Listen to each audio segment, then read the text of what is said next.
Dijeron, o cargas nuestras bolsas o caminas a casa. Así que caminé, sin gritar, sin hacer una escena. Solo dejé las bolsas en el suelo, 4 maletas pesadas, llenas de recuerdos caros que ellos no quisieron cargar, y me alejé del cruce fronterizo. Julia ni siquiera lo notó al principio. Estaba demasiado ocupada intentando sacar la foto perfecta de su hijo junto al cartel de Bienvenidos a Suiza. Greg ya iba varios pasos adelante, discutiendo con el agente de aduanas en un inglés lento, como si eso fuera a ayudar. Mi mano temblaba por el peso, la espalda rígida después de tantas horas en el coche. Mis zapatos no estaban hechos para colinas ni caminos de piedra, pero ese no era el problema. Era el calor, ese que te hincha los huesos por dentro. Y ni una sola vez me preguntaron si podía con todo. Solo me pasaban más. Eres la única que no está haciendo nada, había dicho Greg una hora antes. Al menos podrías cargar algo. Irene, has dejado pasar cosas peores. Me repetí, has perdonado cosas peores. Pero esto era distinto. Ese fue el momento en que por fin entendí. No me veían como alguien a quien respetar o incluir. Era solo otro par de manos, un pensamiento de último momento, una mujer cansada, con una cartera y una espalda fuerte. Cuando dejé las bolsas en la hierba junto al sendero, no lo planeé, no lo pensé demasiado, simplemente empecé a caminar en la dirección contraria, hacia un pequeño cartel que señalaba un pueblo que no reconocía, una flecha azul y un nombre que no podía pronunciar. Tal vez era un camino de senderismo o una ruta local. No me importó. Solo quería caminar hasta que el zumbido en mis oídos desapareciera, hasta no escuchar más sus voces. No miré atrás. Cuando Julia se dio cuenta de que ya no estaba, yo ya iba a mitad de una cuesta sombreada por abetos. No tenía mi pasaporte. El teléfono seguía en mi bolsillo, pero lo apagué. El silencio se sintió como oxígeno. El camino terminó en una carretera tranquila, donde un pequeño autobús con letras descoloridas esperaba al borde. Le pregunté al conductor, en mi torpe francés, si iba al pueblo más cercano. Asintió. Eso fue suficiente, 2 euros. Eso costó dejarlos atrás. El pueblo, más tarde supe que se llamaba St. Lucy Dewis, parecía una postal de otra vida. Edificios de piedra cubiertos de hiedra, una panadería con los cristales empañados por el vapor, una fuente en el centro donde 2 niños lanzaban piedrecitas y reían. No había letreros en inglés, no había palos de selfies, solo calma. Por primera vez en mucho tiempo, sentí que pertenecía a mí mismo. El autobús avanzaba lentamente por una carretera estrecha, rodeada de árboles que parecían inclinarse sobre mí como si quisieran protegerme. Me senté junto a la ventana, mirando el reflejo de mi rostro en el vidrio. Parecía otra persona, despeinada, sudada, pero extrañamente tranquila. Cada kilómetro que me alejaba de ellos, era como quitarme una capa de peso invisible. El conductor no hablaba mucho. Silbaba una melodía suave que se confundía con el sonido del motor. Había 3 pasajeros más. Una mujer con un cesto de flores, un anciano dormido y un niño que jugaba con una figurita de madera. Nadie me miró con curiosidad, y eso fue un alivio. En ese silencio compartido, sentí una paz que no recordaba. Cuando el autobús se detuvo frente a un pequeño letrero que decía St. Lucy Dewis, bajé despacio. El aire olía a pan recién hecho y a tierra húmeda. Las calles eran de piedra, las casas pequeñas y cubiertas de bugambilla. Reconoció enseguida, el ritmo de quien no le debe explicaciones a nadie. Seguí caminando hasta encontrar una posada con contraventanas verdes y un cartel que decía chambres disponibles. Toqué el timbre. Una mujer de cabello plateado y ojos suaves abrió la puerta. «Bonjour», dijo sonriendo. «¿Habla un poco de inglés?», pregunté. «Un poco», respondió, inclinando la cabeza. Le expliqué, con palabras entrecortadas, que necesitaba una habitación, solo por unos días. Ella me observó en silencio, como si pudiera leerme el alma. Finalmente dijo: «Por supuesto, madame. Usted necesita calma. Se le nota». No supe qué contestar. Solo asentí. Me condujo por una escalera de madera que crujía suavemente hasta una habitación sencilla, con cortinas azules y una cama impecablemente tendida. Desde la ventana se veía una colina verde salpicada de flores silvestres. Aquí estará bien, dijo ella. Descanse. Cuando se fue, me senté en la cama sin quitarme los zapatos. El silencio era tan profundo que me dolieron los oídos. Apagué el teléfono y lo dejé boca abajo sobre la mesita. No quería que el mundo me encontrara todavía. Por primera vez en años, no había nadie pidiéndome algo, ni corrigiéndome, ni recordándome que iba demasiado lento. Sentí el cansancio de todo un viaje, pero también una nueva fuerza que me nacía en el pecho. Miré mis manos. Tenían pequeñas marcas rojas por las correas de las bolsas, pero me parecieron casi una medalla. Una prueba silenciosa de que al fin había elegido mi propio camino. Esa noche dormí profundamente. No soñé con nada. Y sin embargo, al despertar supe que algo dentro de mí había cambiado para siempre. Desperté con la luz del amanecer filtrándose por las cortinas. Por un momento no recordé dónde estaba. El colchón era firme, el aire olía a pan tostado y café, y afuera se oían campanas lejanas. Entonces lo recordé. Había caminado lejos. Había dejado atrás las bolsas, las voces, las exigencias. Me quedé quieta, saboreando la idea de que ya no tenía que volver. Me levanté despacio, sintiendo cada músculo protestar. En el pequeño lavabo, el agua estaba fría, pero me hizo bien. Al mirarme en el espejo, me sorprendió la mujer que me devolvía la mirada. No parecía cansada, sino serena. No era una víctima, sino alguien que había sobrevivido a su propia historia. Bajé las escaleras y encontré a la mujer de cabello plateado. Marianne, así se presentó colocando tazas sobre una mesa junto a la ventana. «Buenos días, madame», me dijo con una sonrisa. «¿Durmió bien?» «Sí, mejor de lo que pensaba», respondí. Me sirvió café y una rebanada de pan con mantequilla y miel. No me hizo preguntas, solo me dejó estar. A veces el silencio amable dice más que cualquier conversación. Comí despacio, mirando cómo el sol bañaba el pueblo con una luz dorada. Los niños pasaban camino a la escuela. Un hombre regaba las plantas frente a su tienda. Todo parecía tan simple, tan vivo. Después del desayuno, regresé a mi habitación. Abrí la ventana y dejé que el aire fresco entrara. Sentí una calma tan profunda que casi me hizo llorar. Pensé en los años que había pasado tratando de no incomodar, de no molestar, de no ser una carga. Y ahora por primera vez nadie me necesitaba para nada. ¡Qué alivio tan dulce! Encendí el hervidor que había junto a la cama. Hice té, sin prisas. Lo bebí mirando el horizonte. Por primera vez en décadas, no tenía que justificar mi existencia ni mis decisiones. Era libre, aunque solo fuera por un par de días en un rincón perdido del mapa. Recordé a Julia diciéndome antes del viaje: «Queremos que vengas, mamá. Será un recuerdo familiar». Y me reí en voz baja.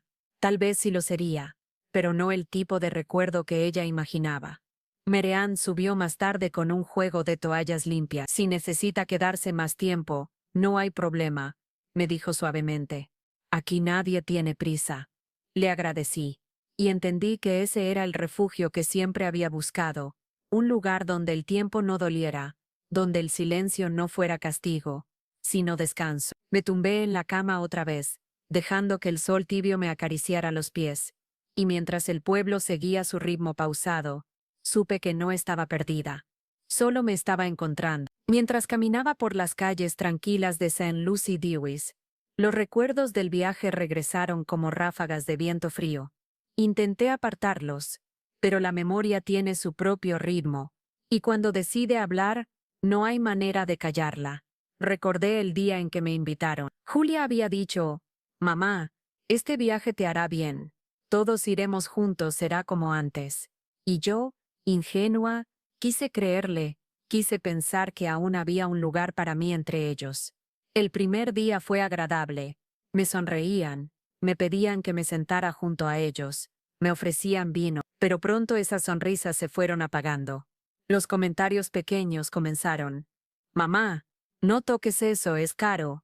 ¿Podrías hablar más bajo?» No te preocupes. Yo pago, tú no entenderías la moneda. Cada frase era como una gota de agua sobre una piedra. No duele al principio, pero con el tiempo desgasta. Yo respondía con una sonrisa, convencida de que si era amable todo mejoraría, pero la distancia crecía. En la mesa, hablaban entre ellos, reían de cosas que yo no comprendía. Me convertí en una sombra a su lado, un accesorio del que podían prescindir. Una tarde, en París, Julia me dejó esperándola en una cafetería. Dijo que volvería en media hora. Pasaron 2, luego 3. Cuando por fin regresó, apenas murmuró un perdón, se me hizo tarde, y siguió mirando su teléfono. Ni una explicación, ni una mirada sincera. Esa noche, en el hotel escuché cómo discutía con su esposo. Ella decía, no puedo estar pendiente de todo, también tengo mi vida. Y él respondía, pues no la invites, si te molesta.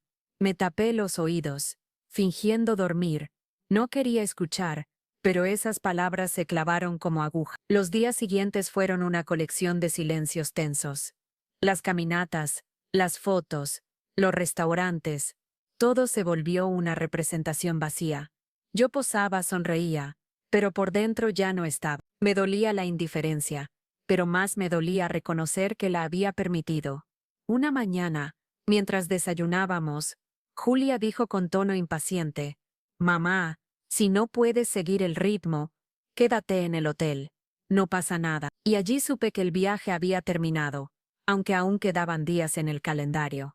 Cerré los ojos en ese momento, y prometí en silencio que esa sería la última vez que me haría pequeña para caber en la vida de alguien. Ahora en Lucy Dewis con el sol tibio sobre la piel, comprendí la lección. Las promesas vacías pesan menos cuando decides soltarlas. Y los desaires dejan de doler cuando ya no esperas nada. Por fin entendía que el viaje no fue una humillación, sino un espejo. Y lo que vi reflejado no fue debilidad, sino el inicio de mi libertad. Todo comenzó con una llamada a una tarde de domingo. Julia sonaba entusiasmada, casi dulce. «Mamá, tenemos una sorpresa para ti», dijo. «Este verano queremos que vengas con nosotros a Europa. Será nuestro primer viaje familiar en años». Su voz tenía ese tono cálido que siempre me derretía. Durante unos segundos imaginé lo que decía. Risas, paseos, fotos juntos, algo que me hacía sentir parte de ellos otra vez. «¿Estás segura?» «No quiero ser una carga», le respondí con cautela. «Por favor, mamá», insistió. «No digas eso. Lo hemos planeado todos. Queremos que vengas». Esa frase me bastó. Colgué con una sonrisa que hacía mucho no me visitaba. Pasé la noche entera soñando con maletas, con calles antiguas y comidas nuevas. Me vi caminando junto a ellos, tomados del brazo como antes, cuando Julia era pequeña y todo parecía posible. Durante las semanas siguientes, preparé todo con cuidado. Revisé mis viejas chaquetas, planché la ropa y guardé en una libreta los lugares que quería ver: museos, iglesias, cafés, escondidos. Incluso aprendí a decir algunas frases en francés por si las necesitaba. Era como volver a sentirme viva. El día del viaje, cuando llegué al aeropuerto, los vi de lejos. Julia, su esposo y sus 2 hijos, vestidos con ropa cara y sonrisas rápidas. Corrí hacia ellos, pero apenas me saludaron con un beso distraído. «Qué bien que llegaste», dijo ella, mientras tecleaba en su teléfono. «El vuelo sale en 1 hora, así que no te demores». En ese momento no quise darle importancia. Pensé que estaban nerviosos, que todo cambiaría una vez que llegáramos. El avión despegó y yo miré por la ventanilla, sintiendo que algo nuevo estaba por comenzar. En el vuelo, intenté hablar con mis nietos, pero estaban absortos en sus tabletas. Julia dormía, y su esposo leía un informe del trabajo. Me ofrecí a ayudar con los niños, pero él me sonrió apenas, sin levantar la vista. Aún así, seguí convencida de que esos detalles no importaban. Cuando aterrizamos, Julia me dijo, «Mamá, trata de no perderte, ¿sí? Aquí todo es más rápido». Reí, aunque por dentro me dolió. Yo solo quería compartir momentos, no ser un estorbo. La primera ciudad fue Roma. Caminamos por calles empedradas, comimos helado, y por un instante creí que todo iba bien. Julia me tomó una foto frente al Coliseo y me dijo, «Mira qué guapa mamá. Vas a romper corazones». Esa frase me llenó de ternura. No sabía que, poco a poco, ese brillo inicial se iría apagando, que el viaje que soñé como un reencuentro se transformaría en una larga lección sobre el amor que se da sin que nadie lo vea. En ese momento solo podía pensar, por fin estamos juntos, sin saber que, en realidad, ya estábamos más lejos que nunca. Europa era hermosa, de eso no cabía duda. Las calles empedradas, los balcones con flores, los olores a pan recién hecho y a café tostado. Todo era nuevo, vibrante, lleno de historia, pero para mí era como mirar un paisaje a través de un cristal. Estaba allí, pero no formaba parte de él. Julia y su esposo caminaban siempre adelante, hablando en voz baja, compartiendo risas que no me incluían. Yo seguía detrás, intentando no perder el paso, con la cámara colgando del cuello y el corazón colmado de una paciencia silenciosa. Cada tanto uno de los niños se quedaba atrás, y yo lo tomaba de la mano, feliz de tener, aunque fuera por unos segundos, un motivo para seguir. Recuerdo una tarde en Florencia. Entramos a una galería llena de cuadros y escultura. Yo me quedé contemplando una pintura de una madre sosteniendo a su hijo. Tenía los ojos cansados pero serenos, como si hubiera aceptado su destino con amor. Julia me llamó desde lejos. A veces, en el hotel, me quedaba despierta mirando el techo. Escuchaba los ronquidos de los niños, el murmullo de la ciudad, y me preguntaba cuándo había dejado de ser necesaria. Había pasado de ser el centro de su mundo a un simple acompañante de viaje. Sin embargo, una parte de mí seguía agradecida, no por ellos, sino por la oportunidad de ver, de entender. Ser invisible, descubrí, también te da libertad. Nadie espera nada de ti, y eso te permite observarlo todo con claridad. Mientras cruzábamos las calles de Praga, me di cuenta de algo. El papel de una madre no desaparece, solo cambia de escenario. A veces ya no se trata de cuidar a los demás, sino de aprender, al fin, a cuidarse a una misma. Las humillaciones no siempre llegan con gritos ni ofensas abiertas. A veces se disfrazan de sonrisas, de silencios incómodos, o de miradas que pasan por encima de ti, como si no existieras. Durante ese viaje, aprendí que el desprecio más doloroso es el que se esconde detrás de la cortesía. Una tarde, en un restaurante de Berlín, el camarero me habló en alemán. Yo, con torpeza, intenté responderle en inglés. Julia soltó una risita y dijo, «Déjalo, mamá, no te esfuerces, no vas a entenderlo». Lo dijo sin malicia aparente, pero sentí la herida, no por las palabras, sino por la manera en que las dijo, con condescendencia como quien le habla a un niño. Me quedé callada, bajé la vista y jugué con la servilleta. Su esposo cambió de tema, y los niños siguieron mirando sus teléfonos. Nadie notó el silencio que se instaló en mí, ni la punzada que me atravesó el pecho. Otro día, mientras paseábamos por un mercado, quise comprar un pequeño recuerdo, una taza con flores pintadas a mano. Julia me detuvo antes de pagar. «No gastes tu dinero en eso, mamá. No cabe en la maleta». La dejé en el mostrador, sonriendo aunque por dentro me temblaban los dedos. No era por la taza, era porque me trataba como si no pudiera decidir ni lo que quería conservar. Pero algo empezó a cambiar dentro de mí. Pequeño, casi imperceptible, como una semilla que germina en la oscuridad. Cada humillación, cada gesto de indiferencia, me fue abriendo los ojos. Una mañana, mientras esperábamos un tren, Julia me pidió que cuidara las maletas mientras ellos iban a comprar café. Pasaron casi una hora. La gente subía y bajaba del andén y yo seguía allí, con las maletas alineadas frente a mí como una guardiana invisible. En ese momento lo entendí. Me habían reducido a un rol, no a una persona. Era la madre que carga, que espera, que calla. Pero ya no quería serlo. Cuando regresaron, Julia me dijo con un tono ligero, «Gracias, mamá, eres un amor. No sé qué haríamos sin ti». Le sonreí, pero dentro de mí algo se había roto definitivamente. Esa noche, en el hotel, me miré al espejo largo del pasillo. No vi a una mujer vencida, sino a una que había despertado. Una que, aunque herida, empezaba a recuperar su voz. Comprendí que no necesitaba gritar para ser libre. Bastaba con no seguir jugando el papel que me habían impuesto. El despertar no siempre llega con fuego. A veces llega en silencio, con la serenidad de quien finalmente recuerda su propio valor. Esa fue la noche en que dejé de llorar por cómo me trataba, y empecé, sin saberlo, a prepararme para marcharme.